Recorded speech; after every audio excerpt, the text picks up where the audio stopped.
So, as I think about having extra time at home with my children, I think about all kinds of dreamy things that we could do. But one of the things that seems so warm and cozy is the idea of reading together. But what do you think you want to say to parents who really don't have a lot of background in literature or a lot of background in understanding who the great authors are and how to extrapolate things for their kids? What's some tips you could give to them? Well, you said reading together conjures up these ideas of coziness in our minds, and Mm. that is true. But don't make it too idealistic. I mean, sometimes the kids are still turning somersaults or pacing back and forth, and that's okay as long as they're not disturbing anybody else.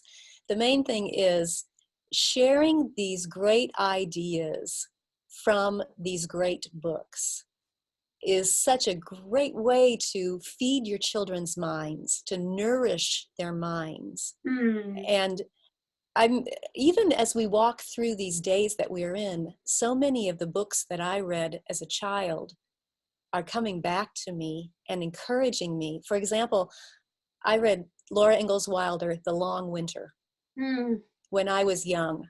I loved those books, and I still do. But that idea of her and her family sheltering in place, and they were trying to make ends meet. They were trying to use what they had available to survive that long winter. The supplies were scarce, were not available to them. Mm. All of those things just made a connection in my mind with Mhm. what we're walking through now. And yet, in the middle of that, I remember how the book ends, Mm. that they made it through and they learned many wonderful life lessons through that situation. And so remembering those books gives me hope as well as encouragement. And so we can give that gift to our children. Reading books together as a family does so many things. It knits our hearts together. If you read the good books, you're going to expand on your children's vocabulary in a very painless and enjoyable way. Mhm. You are going to feed their minds and hearts with great ideas. And a lot of the good books, too, are going to reinforce those good habits you're trying to instill in your children's lives. You know, Mhm. the habit of kindness, the habit of Thanksgiving, the doing the chores, the habit of diligence, things like that.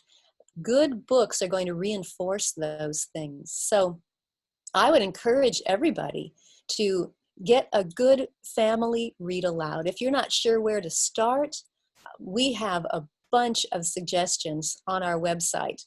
We can leave a note we can leave a link in the show notes, can't we, Heather, for that? Yes, we can. Mhm.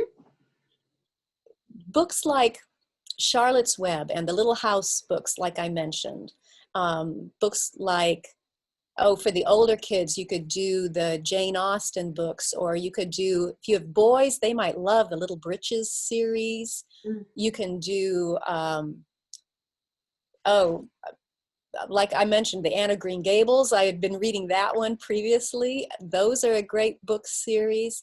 There are just so many good books, and many of these are available free online.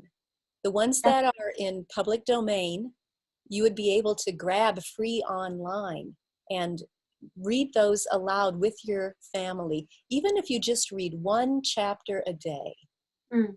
make it something that everybody looks forward to. Maybe have a little snack while we're reading.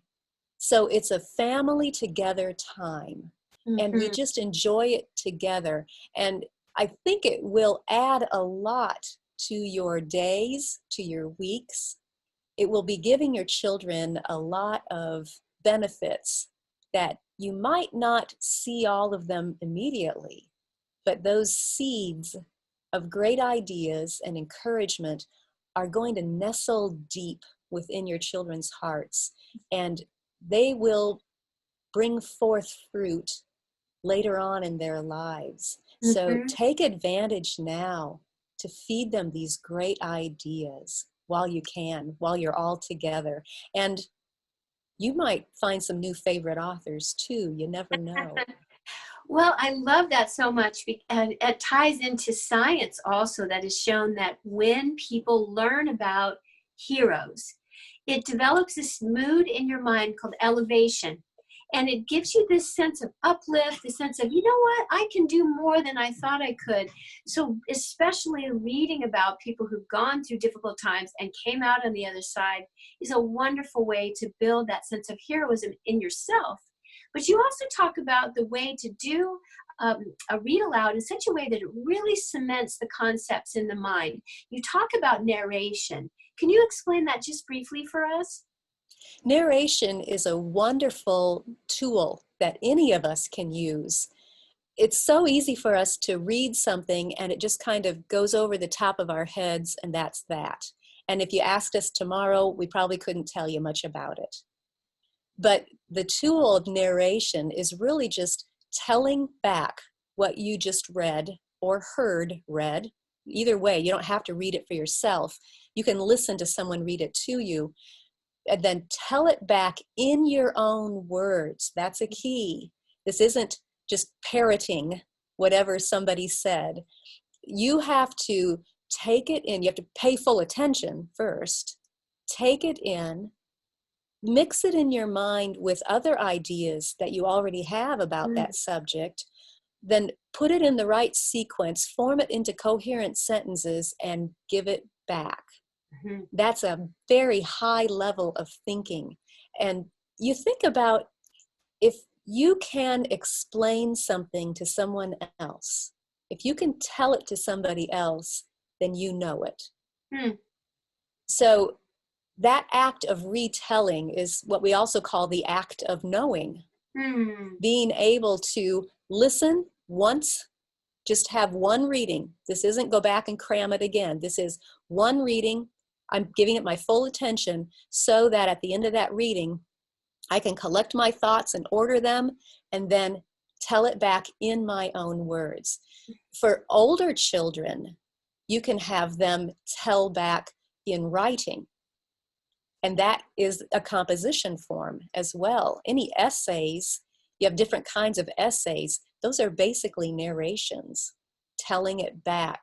Or you can have them compare and contrast the heroine in this book with the one in the book we just finished. What do you see in their characters? What is alike? What is different?